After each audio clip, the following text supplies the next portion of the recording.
Good morning or good evening, wherever in the world you're calling in from. Welcome to our first Senior Officers Conference for 2022. I said in my opening remarks at last year's conference that 2020 was an extremely challenging year for all of us, and I hoped that 2021 would bring us a return to some kind of normalcy. Boy, was I wrong. 2021 was, in my view, as challenging, if not more so, than the year before. COVID had some nasty surprises for us with both Delta and then Omicron. And governments, instead of getting more capable in their handling of the pandemic, seemed to get worse and more confusing in their requirements, imposing ever-changing restrictions on travel, different testing requirements, and quarantine regimes as the year progressed. Our tanker market was also extremely challenged. With people forced to work from home, there was less movement on the roads and in the air. Less movement meant less petrol, less diesel, and less jet fuel demand, even more so than we saw the year before. And this meant less requirements for our ships to transport oil around the world.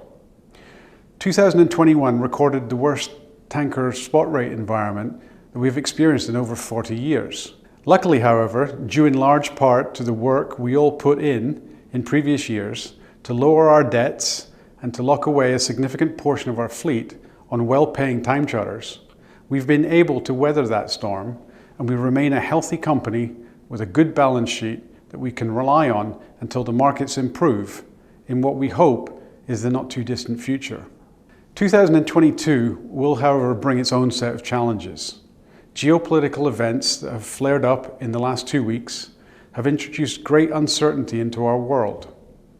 The events that are taking place in Eastern Europe are having an impact in all kinds of different ways, in different places, in different industries, and to all kinds of different people all over the world. It is important in times like these that we remember where we came from. Torben Karlsjø, our founder, built a company not of any specific nationality, but one of internationality. He saw the good in all people and believed that by working together, regardless of race, religion, or national identity, that together we could make amazing things happen. And that has been true of Teekay for almost half a century now. And it is my expectation that it remains true of Teekay and of all of us as we face the current challenges and those that are sure to come up well into the future. So once again, we must meet virtually. And as I said last year, it is not the same as having our conference in person, but it is still extremely valuable. Our colleagues have once again pulled together an amazing series of presentations, topics and talks that I hope you will all enjoy and actively participate in over the next 3 days. Our attention and our engagement, as with all past conferences, are a requirement. The more we invest in the next 3 days, the more we will all get out of it. I sincerely hope we can utilize our time together to come together with Teekay spirit, to listen, to learn, and to continue our pursuit of excellence as our founder demanded. And with that, I will hand you over to Rohit Kapoor to officially open the conference and get us all underway.